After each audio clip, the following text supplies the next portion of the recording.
Ja, wir beenden heute diese Serie, die Story vom Kreuz.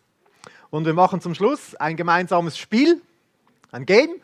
Es gibt auch einen Siegerpreis. Also mal schauen, wer zu den Siegern gehört heute. Und zwar will ich mal schauen, wie gut ihr aufgepasst habt während dieser Serie. Vielleicht erinnert ihr euch, einmal war da der Hans-Peter Nuver und hat darüber erzählt, wie der Altar und das Kreuz zusammengehört. Und da haben wir einen Bibelvers auswendig gelernt. Wer weiß noch, wie der geht? Ihr müsst rufen. Wer ruft zuerst, der hat gewonnen. Psalm 103, da habe ich schon mal gehört. Weiß noch jemand? Ja, der Siegerpreis kommt. Ich bin jetzt ein bisschen überfordert. Lobe den Herrn meine Seele und vergiss nicht, was er dir Gutes getan hat. Genau. Und dann bis Vers 4 mussten wir auswendig lernen. Das frage ich jetzt aber nicht. Wir hatten eine Predigt dazu, darüber, was am Kreuz geschehen ist. Dass Gott die Gerechtigkeit eigentlich hergestellt hat an unserer Stelle. Und auch da habe ich euch ermutigt, einen Psalm auswendig zu lernen. Psalm 145, 17. Wer weiß den noch?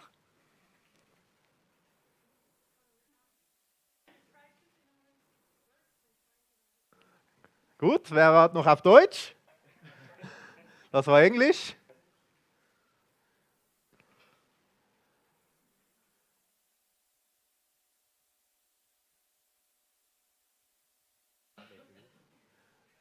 Andi hat schon Freude, er darf die ganze Schocke für sich behalten.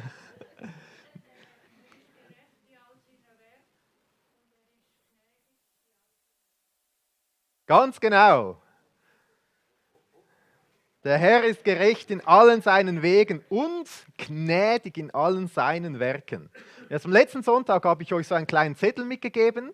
Wer weiß noch, was darauf gestanden ist? Ah ja.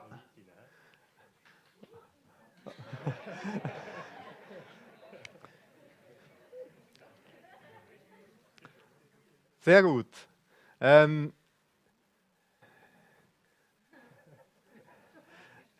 Wir haben noch ein paar Siegerpreise vorig. Das Game ist vorbei. Andi, kannst du dir noch verteilen? Komm, schau mal, wie da alle spienzeln nach den Siegerpreisen. Niemand will ja zu den Verlierern gehören. Komm.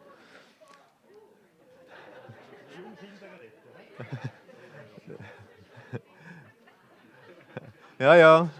Teenie-Zone-Leiter für die Teenie-Zone-Jungs da.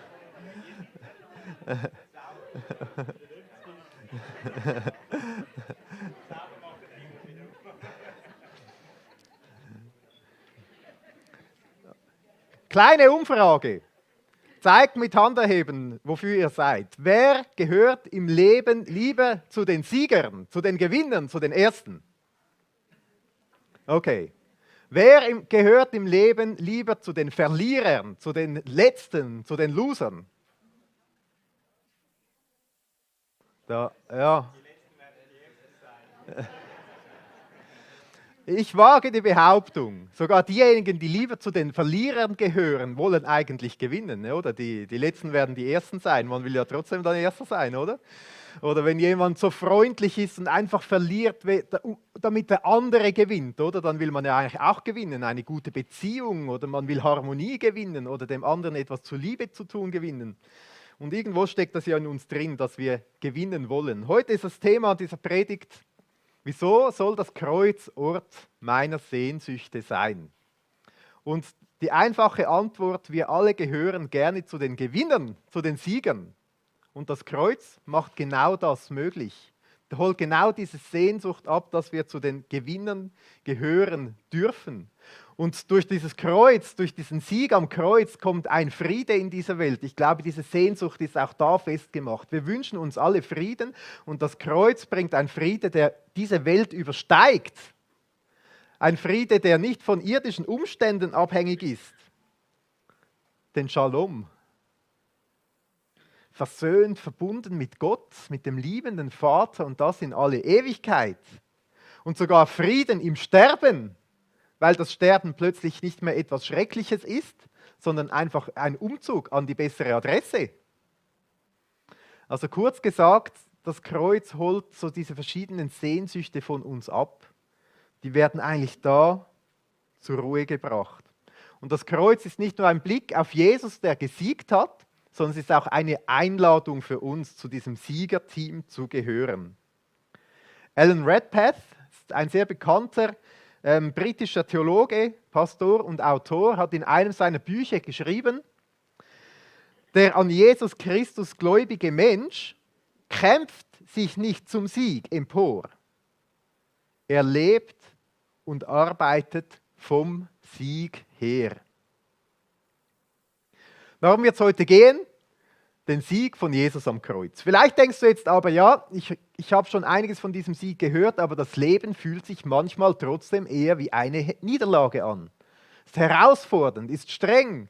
Es geht nicht immer nur bergauf, manchmal kommen richtige Krisen, Dinge, die man nicht erwartet hat. Das Leben fühlt sich manchmal eher an, als würde ich auf der Loser-Seite stehen. Vielleicht kennt ihr auch solche Momente. Und da tauchen wir heute voll ein. Einerseits tauchen wir voll in diesen Moment des Sieges ein bei Jesus am Kreuz und wir tauchen dann auch darin ein, oder besser gesagt, wir kratzen an der Oberfläche, sage ich mal, was ein Leben im Sieg bedeutet. Weil es ist etwas so mit so großer Fülle, das kann man unmöglich alles auf einmal fassen. Und für dieses Eintauchen wollen wir auch Gott bitten, dass er zu uns redet. Danke Gott, dass du da bist. Danke Jesus, dass du heute redest zu uns. Und dein Sieg am Kreuz ist so umfassend, so groß und so unvorstellbar, ja, dass wir es unmöglich ganz erfassen können.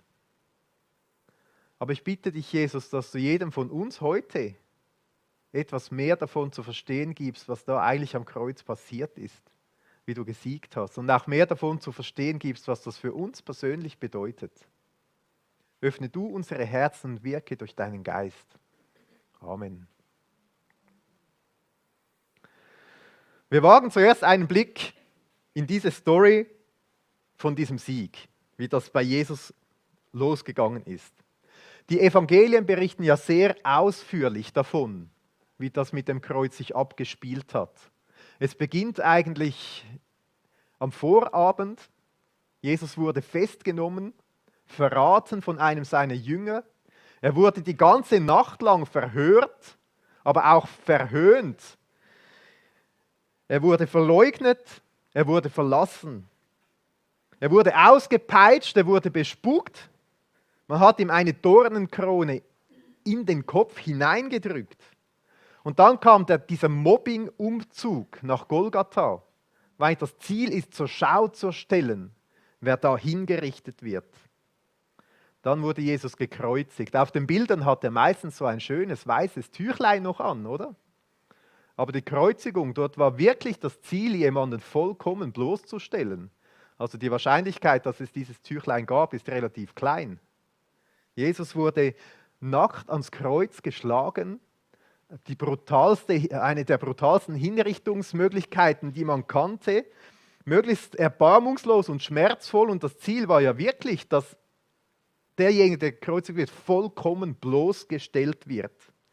Schon im Alten Testament war prophezeit in Jesaja 53, Vers 3, dass die Leute, die da vorbeilaufen, nicht hinschauen konnten, weil es so brutal war, so grässlich.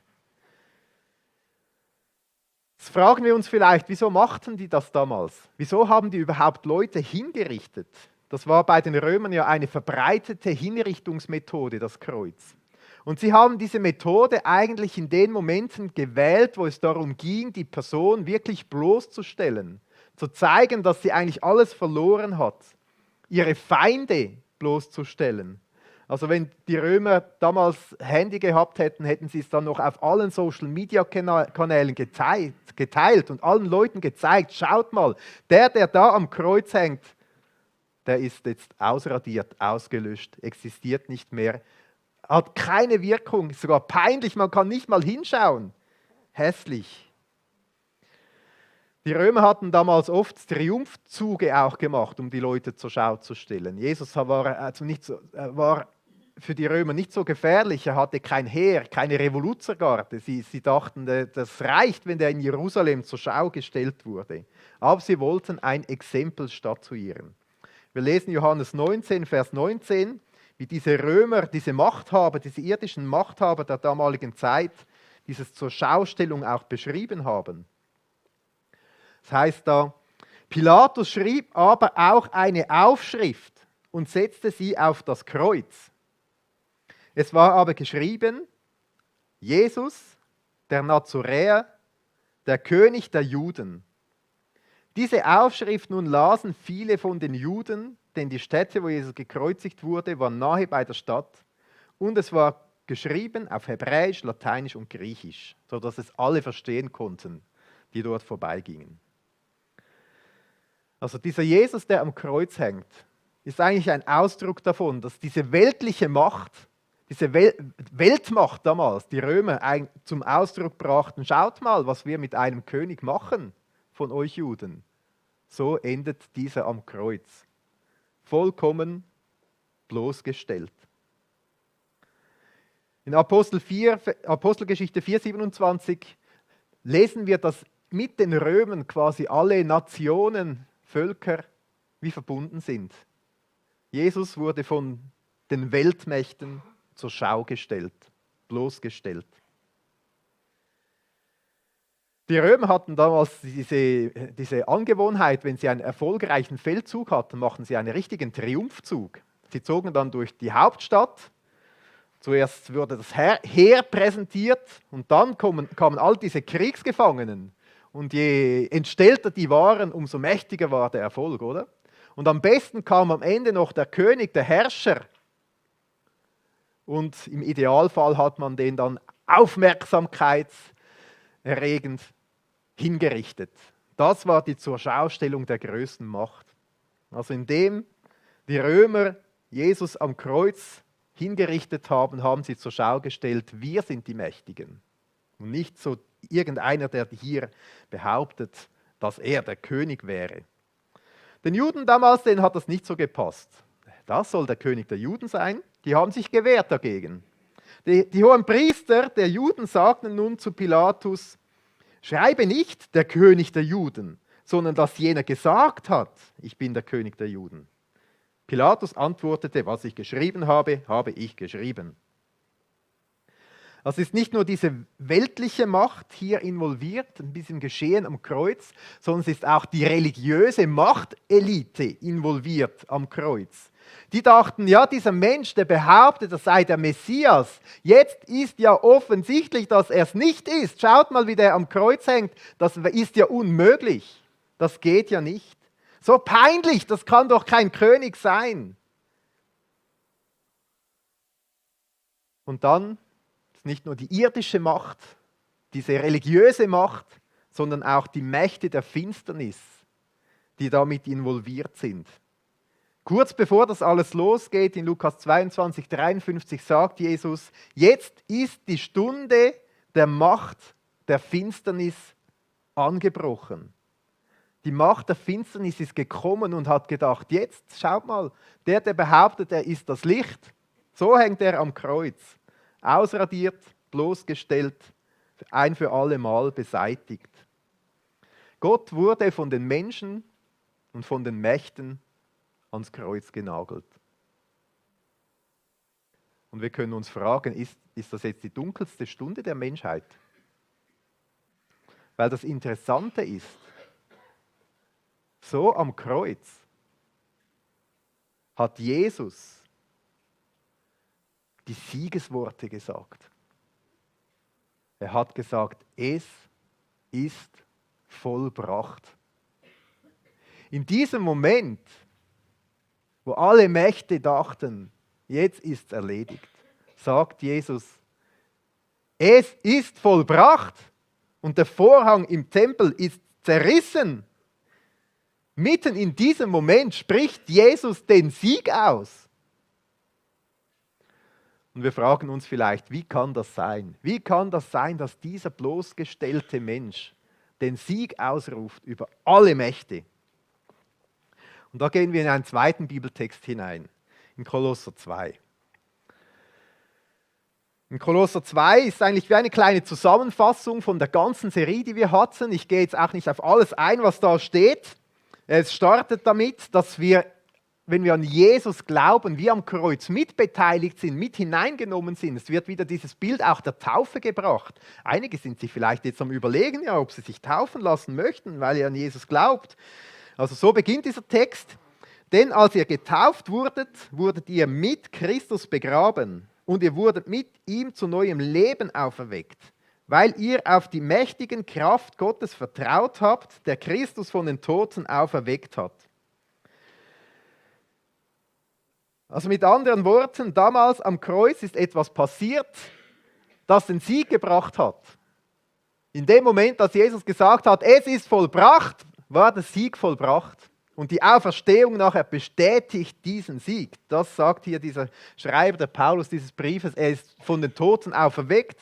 In dem Moment haben die Jünger verstanden, dass wirklich etwas Neues war. In dem Moment, als sie Jesus gesehen haben, haben sie gemerkt, hey, der hat nicht nur davon geredet, dass er die Macht des Feindes besiegt, dass er Sünden vergibt, dass er die Macht über das Leben hat und dass es eine Hoffnung auf Ewigkeit gibt, sondern es ist wirklich möglich. In dem Moment von der Auferstehung haben die Jünger verstanden, dass Jesus wirklich einen unglaublichen Sieg errungen hat.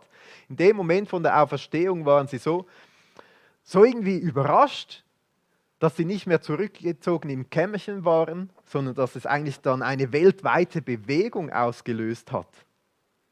Es gibt tatsächlich eine berechtigte Hoffnung auf ein Leben nach dem Tod.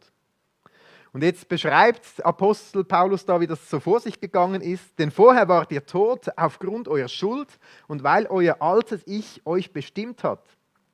Doch Gott hat euch mit Christus lebendig gemacht. Er hat uns alle unsere Schuld vergeben. Am liebsten würde ich da nochmals ganz viel dazu sagen, aber wir haben in dieser Serie schon ganz viel dazu gesagt, wie Jesus gekommen ist, wie Jesus unsere Selbstsucht, unsere eigenen Erlösungswege, unser Ich im Mittelpunkt, wie er dieses Problem angegangen ist und gelöst hat, wie er uns helfen will, ihn wieder in die Mitte zu stellen, wie er uns unsere Schuld, unsere Sünde vergibt. Und jetzt kommt der ultimative Vers, der eigentlich alles auf den Kopf stellt. Seid ihr bereit dafür? Der Vers, der die ganze Welt verändert. Vers 15.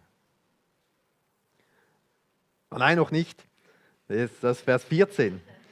Gott hat den Schuldschein, der uns mit seinen Forderungen so schwer belastet, für ungültig erklärt. Ja, er hat ihn zusammen mit Jesus ans Kreuz genagelt und somit auf ewig vernichtet. Also ich finde das auch schon weltbewegend, ehrlich gesagt. Jesus hat den Schuldschein, der uns belastet. Ich muss das schon vorstellen, am Ende der Zeit, wenn wir vor Gott, dem Richter, stehen werden, ist da ein Ankläger, der Teufel, mit einer Anklageschrift. Der sagt, ja, da lesen wir einiges, hä? Ist nicht so gut. Diesen Schuldschein hat Jesus getilgt. Und jetzt kommt noch der ultimativ krassere, verändernde Vers, der Vers 15. Da heißt es, auf diese Weise am Kreuz, auf diese Weise hat Gott die Herrscher und Mächte dieser Welt entwaffnet. Er hat sie öffentlich bloßgestellt, indem er durch Christus am Kreuz über sie triumphiert hat. Er hat sie öffentlich bloßgestellt, indem er durch Christus am Kreuz über sie triumphiert hat. Christus ist der Sieger. Er ist der Triumphator. Der nackte Gott am Kreuz stellt die Mächte dieser Welt bloß. Habt ihr euch das schon mal überlegt? Nimmt ihnen in diesem Moment alle Kraft und alle Macht. Es gibt keine Macht, keine irdische, keine übernatürliche Macht, die Frieden schaffen kann zwischen uns Menschen und Gott. Es gibt keine Macht. Bis heute versuchen irdische Mächte ewiges Leben zu schaffen. Und wenn man nicht mehr sterben muss, auch keine übernatürlichen Mächte können das jemals machen. Es gibt keine Mächte, die unser Problem von Schuld und Sünde lösen können. Es gibt keine Macht auf der Welt, keine übernatürliche Macht, die uns mit Gott in Verbindung bringt und uns den Heiligen Geist schenkt. Es gibt keine Macht, die auf diese Art und Weise diese unglaubliche Liebe zu den Menschen vollkommen zeigt. und sein Leben lässt. Wie Jesus am Kreuz. Und der Teufel mit seiner Anklageschrift, wo er dort steht und uns Menschen anklagt, der ist ans Kreuz genagelt. Die Schuld ist bezahlt.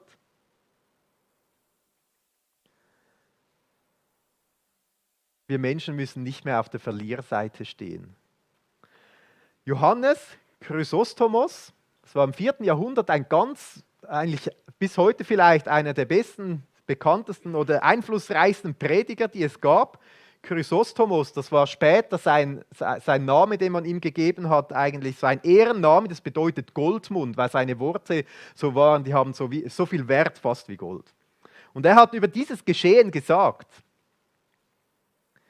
das Kreuz hat den Tod vernichtet, die Sünde getötet, der Hölle ihre Beute entrissen, des Teufels Macht gebrochen. In diesem Moment ist der größte Sieg der Welt errungen. Und ich finde es schon krass, oder? Die Weltmächte, wie die versuchen, Siege zu erringen. Mit Krieg, mit Macht, mit Morden, mit Unterdrückung, mit Zwang und Gewalt. Und am Kreuz hat Jesus den Sieg errungen. Mit Hingabe, mit Demut, mit Liebe, mit Unterordnung und sogar mit Leid.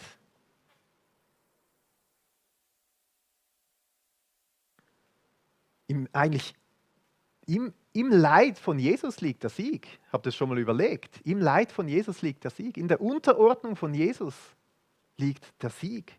In der Hingabe von Jesus liegt der Sieg. Und an dieser Stelle ist es, glaube ich, auch gut, mal ganz persönlich nachzudenken.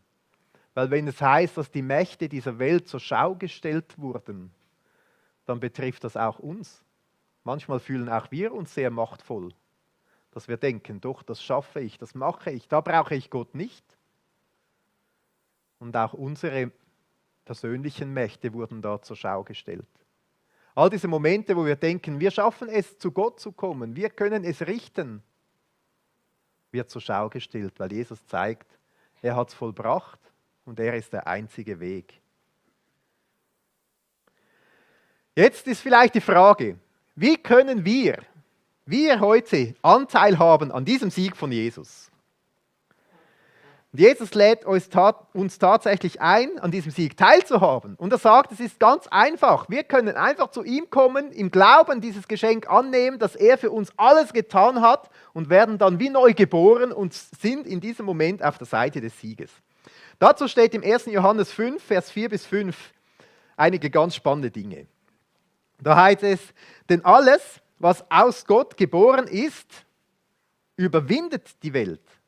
Und dies ist der Sieg, der die Welt überwunden hat, unser Glaube. Wer aber ist es, der die Welt überwindet, wenn nicht der glaubt, dass Jesus der Sohn Gottes ist? Also wer an Jesus Christus glaubt, wer im vollen Vertrauen dieses Geschenk der Vergebung annimmt, der ist wie neu geboren. Und in diesem Moment ist er auf der Siegerseite und nicht mehr auf der Verliererseite. Wenn wir das so lesen, dann muss uns auch bewusst werden, es gibt auch die Möglichkeit, auf der Verliererseite zu bleiben, zu sagen, ich will mit diesem Sieg von Jesus nichts zu tun haben. Und die Bibel warnt uns an dieser Stelle auch. Sie sagt, ja, wenn man auf der Verliererseite bleibt, dann bleibt da auch dieser Schuldschein, dann bleibt da dieser Ankläger, dann bleibt da dieses eigene Versuchen, irgendwie gerecht zu werden. Und wir werden einmal vor Gott stehen und der Ankläger wird gewinnen, weil er wird Recht haben. Es gibt Grund, uns anzuklagen. Und wir werden auf der Verliererseite bleiben, getrennt von Gott, von seiner Liebe für alle Ewigkeit. Die Bibel nennt das Hölle. Das ist die Hölle. Auf der Verliererseite bleiben. Und das ist eigentlich die Anleitung, um auf die Siegerseite zu kommen. Und auch das heute vielleicht eine ganz persönliche Frage. Hast du dieses Geschenk von Jesus angenommen? Hast du seine Vergebung angenommen von Jesus? Und machst du dich ganz fest im Glauben an Jesus? Weil das ist der Sieg, der diese Welt überwindet. Finde ich auch ganz krass, um darüber nachzudenken. Und jetzt, wenn man siegt, verändert sich immer alles. Auch das Leben im Sieg mit Jesus verändert ganz vieles. Unglaublich groß. Vielleicht können wir zusammen ein bisschen sammeln. Was ändert sich, wenn wir mit Jesus, dem Sieger, auf der Siegesseite leben, wenn wir aus dem Sieg von Jesus leben? Können wir ein paar Sachen sammeln? Was kommt euch spontan so in den Sinn? Ruft es laut.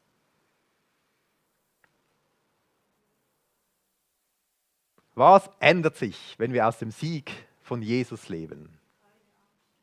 Keine Angst mehr. Ich wiederhole es für den Livestream. Ja. Cool. Neue Identität, Ruhe und Frieden im Herz, Freiheit, Hoffnung. Nicht mehr für sich selber leben. Vergebung. Neue Perspektive. Ich glaube, wir können noch ein ganzes Stück weitermachen. Und ich bin sicher, es käme uns immer mehr und mehr und mehr und mehr in den Sinn. Und das Neue Testament ist voll davon, was es bedeutet, aus dem Sieg von Jesus zu leben. Wir werden da eintauchen. An dieser Stelle ist für euch Unti. Ihr dürft aber gehen jetzt. Ja, noch der zweite Teil, wo ihr das könnt vertiefen miteinander. Und wir tauchen ein in eine dieser krassen Siegerstellen. Es gibt ganz viele solche Stellen in der Bibel. Aber wir sind ja im Römerbrief auch unterwegs in der Serie und wir lesen heute ein paar Verse aus Römer Kapitel 8. Das ist so ein krasses Siegerkapitel, wo ganz viel von diesem Sieg steht, was der für uns bedeutet. Und wie gesagt, es ist einfach ein Kratzen an der Oberfläche, aber schon das finde ich umwerfend. Also Römer Kapitel 8, da steht einiges über diesen Sieg, was der mit uns zu tun hat. Und es ist sehr wichtig, dass wir uns darüber Gedanken machen, weil Jesus hat am Kreuz gesagt, es ist vollbracht. Der Sieg ist vollbracht. Aber erst wenn Jesus wiederkommen wird, wird der Sieg vollendet sein. Und wenn wir Römer 8 lesen, merken wir, dass eine gewisse Spannung ist zwischen diesem Moment, es ist vollbracht, der Sieg ist erledigt, er ist geschehen, aber er ist noch nicht vollendet. Wir leben noch in einer gewissen Spannung. Und das sehen wir wunderbar im Römer 8. Ein erster Punkt, der hier genannt wird. Vergängliches wird sekundär, wir sind auf dem Weg ins Paradies. Also Leben im Sieg bedeutet, dass vergängliche Dinge plötzlich nicht mehr so wichtig sind, weil es gibt etwas viel Wichtigeres, Größeres und Entscheidenderes. Unser Leben auf der Welt ist unser Weg ins Paradies. Und das ist etwas ganz Wichtiges. Im Vers 18, in Römer 8 heißt es, ich bin ganz sicher, dass alles, was wir in dieser Welt erleiden, nichts ist verglichen mit der Herrlichkeit, die Gott uns einmal schenken wird. Paulus schreibt hier vom Leiden. Ich glaube, genau gleich ist es mit den Freuden. Es gibt Leiden, die treffen uns schwer. Es gibt auch Freudenmomente, die richtig cool sind und schön und uns dankbar machen. Aber könnt ihr das nachempfinden? Das im Vergleich zur Ewigkeit ist wie nichts. Also Paulus spricht nicht nur von zwei unterschiedlichen Prioritäten, sondern das eine ist alles und das andere ist wie nichts. Und wir sind oft so in dieser Welt drin mit diesen vergänglichen Dingen und die beschäftigen uns so fest. Und Paulus sagt, Leben im Sieg bedeutet, klare Prioritäten zu haben. Wenn wir, sage ich mal, auf der Verliererseite sind, dann kommen Herausforderungen im Leben und sie machen uns richtig Mühe, weil sie rauben uns wertvolle Lebenszeit. Wenn wir auf der Siegerseite sind, kommen Herausforderungen im Leben und wir fragen Gott, ja, wie darf ich dadurch wachsen, dass ich bereit bin für die Ewigkeit bei dir, für dieses Paradies. Wenn wir auf der Verliererseite sind, kommen Leidmomente und die bedrohen unsere Identität im Innersten, weil das, was wir haben auf dieser Welt, ist ja alles. Wenn wir auf der Siegerseite sind, bei Jesus kommt Leid, davon schreibt Paulus hier, es kommt Leid, aber wir müssen uns nicht bedroht fühlen, weil wir wissen, das Beste kommt noch. Und noch besser, vielleicht können wir sagen, ja, Jesus hat ja auch viel gelitten. Er hat sogar durchs Leid von Jesus sogar der Sieg gekommen. Vielleicht können wir sogar sagen, okay, spannend. Gibt es eine Möglichkeit, wie ich dir, Jesus, darin ähnlicher werden kann? Wenn ich auf der Verliererseite bin, wenn Krankheiten kommen, vielleicht im hohen Alter sogar Krankheiten, die zum Sterben führen, dann ist es das Schlimmste, was passieren kann. Es ist lebensbedrohlich, oder? Wenn ich auf der Siegerseite bin, dann können Krankheiten kommen. Und natürlich gehe ich zum Arzt. Natürlich trage ich meinem Körper Sorge. Es ist der Tempel des Heiligen Geistes. Natürlich bete ich. Wir werden sogar dazu aufgefordert. Aber es ist vielleicht auch wie nichts. Und wenn ich sterbe, kann ich mich sogar freuen. Das ist ein Umzug an die viel bessere Adresse. Und es bleibt eine gewisse Spannung. Paulus schreibt davon, darum wartet die ganze Schöpfung, also nicht nur wir Menschen, sondern auch die Natur, Tiere, wartet sehnsüchtig und voller Hoffnung auf den Tag, an dem Gott seine Kinder in diese Herrlichkeit aufnimmt. Also es gibt ein sehnsüchtiges Warten, bis es vollendet sein wird. Aber schon jetzt darf es uns das Wichtigste und das Größte sein. Etwas Zweites. Wir haben jetzt schon ein unglaubliches Siegergeschenk, nämlich den Heiligen Geist, der jetzt bedeutet, Gott ist mit uns. Im Vers 23 in diesem Kapitel heißt es, aber auch wir selbst, denen Gott bereits jetzt seinen Geist als Anfang des neuen Lebens gegeben hat, seufzen in unserem Innern. Denn wir warten voller Sehnsucht darauf, dass Gott uns als seine Kinder zu sich nimmt und auch unseren Körper von aller Vergänglichkeit befreit. Also es gibt diese Spannung, dieser Körper in dieser Vergänglichkeit, in der wir leben, aber es gibt auch diesen Vorgeschmack, den Heiligen Geist, den wir jetzt haben, den Gott uns allen schenkt, quasi ein Stück der Ewigkeit, dieser Vollendung, der jetzt schon bei uns ist, die wir haben werden. Leben im Sieg bedeutet, ich lebe mit dem Heiligen Geist und bin in allen Momenten drin mit Gott verbunden. Vers 26 heißt es dann, wie der Heilige Geist uns hilft, direkt einen Draht zum CEO des Universums zu haben, mit ihm zu beten und reden zu können. Und Vers 28 heißt es dann weiter, das eine aber wissen wir, wer Gott liebt, dem dient alles, was geschieht, zum Guten. Dies gilt für alle, die Gott nach seinem Plan und Willen zum neuen Leben erwählt hat. Wen Gott nämlich auserwählt hat, der ist nach seinem Willen auch dazu bestimmt, seinem Sohn ähnlich zu werden, damit dieser der Erste ist unter vielen Brüdern. Also ein weiterer Punkt, Leben aus dem Sieg, sagt Paulus, den Siegern dient alles zum Guten oder dient alles zum Besten. Jetzt können wir uns fragen, ja, was bedeutet das Beste? Sagt nämlich Paulus hier auch gleich, das Beste bedeutet, Jesus ähnlicher zu werden. Also wenn wir etwas erleben, das uns extrem herausfordert, ein Leid, eine Herausforderung, dann muss nicht unsere Frage sein, Jesus, wieso lässt du das zu? Es muss auch nicht unbedingt unsere Frage sein, ja Jesus, habe ich irgendetwas falsch gemacht, dass ich dieses Leid erfahre, dass das genau mir passiert, dass ich krank geworden bin. Sondern unsere Frage muss eigentlich sein, Jesus, wie kann ich dadurch dir ähnlicher werden? Gott, wie kann ich deinem Sohn dadurch ähnlicher werden? Weil wenn das passiert, dient es uns zum Besten, dient es uns zum Guten.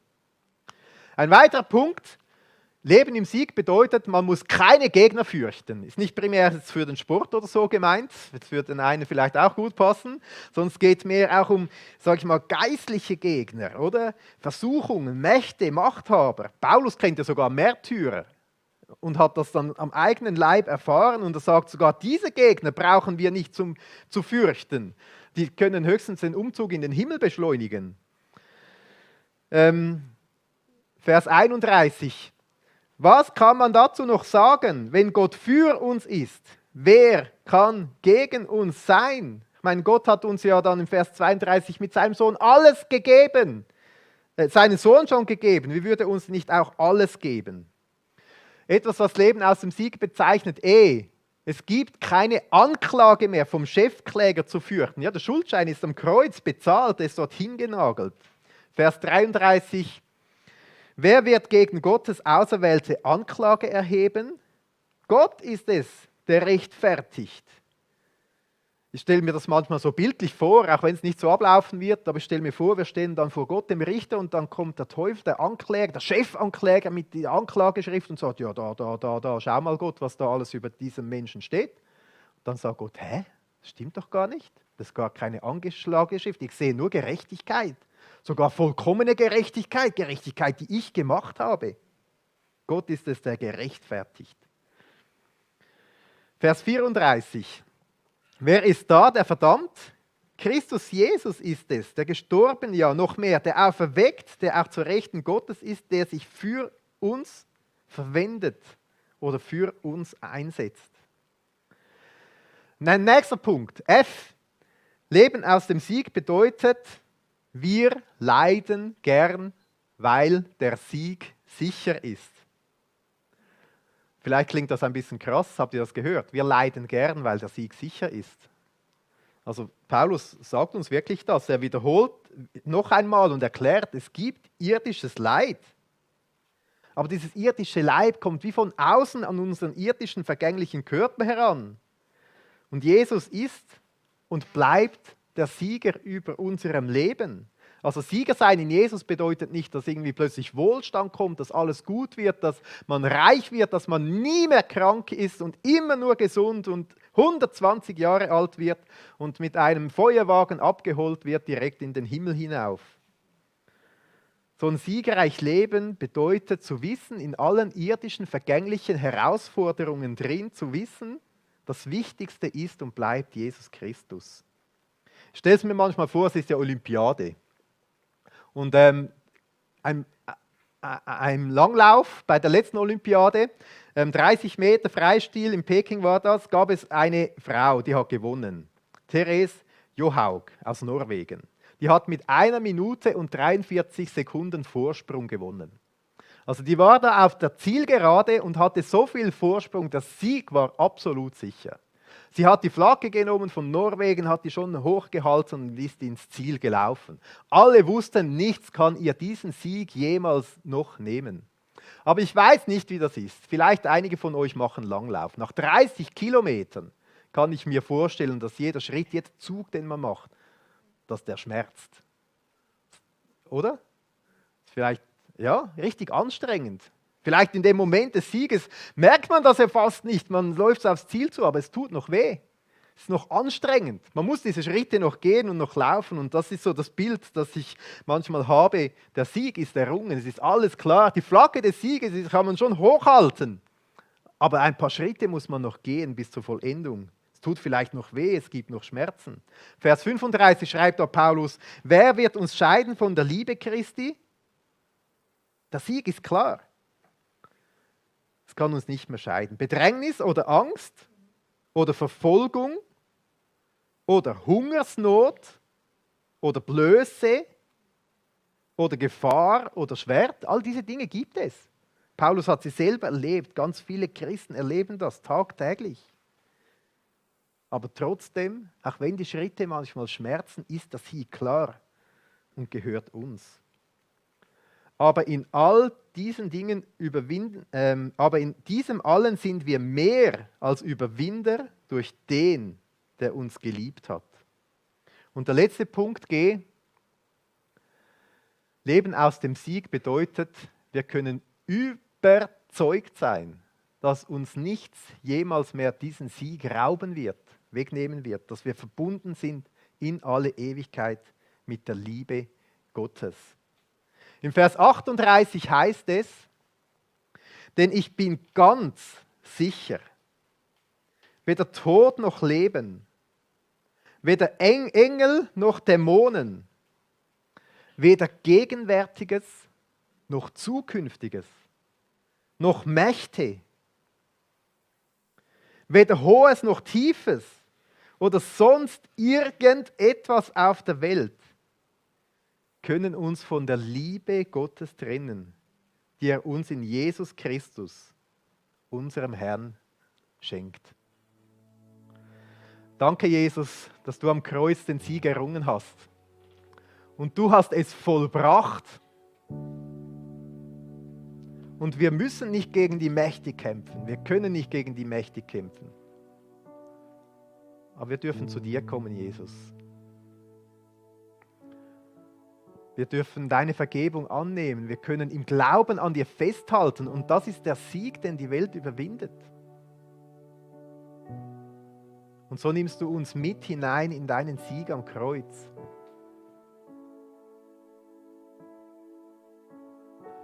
Und wenn wir manchmal in Situationen sind, ja, wo diese Spannung besonders stark ist, dass wir noch in der Vergänglichkeit wie drinstecken, aber jetzt schon wissen, wir haben ein neues, ewiges Leben. Ich bitte dich, Jesus, mach uns so bewusst und klar, wie viel mehr wert dieser Sieg in dir ist, als alles irdisches Leid, als alle irdische Herausforderung.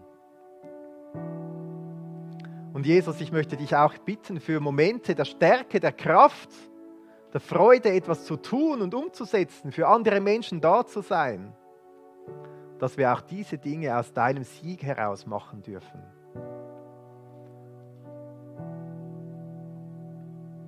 Und ich will dir Danke sagen, Jesus, dass uns nichts von deiner Liebe trennen kann. Von diesem Sieg, den du errungen hast am Kreuz. Keine Mächte der Welt, keine übernatürlichen Mächte, nicht unsere Hochs, die wir manchmal haben, nicht wenn wir in die Tiefe hinabgestürzt sind. Nichts kann uns jemals trennen von deiner Liebe, Jesus. Danke. Amen.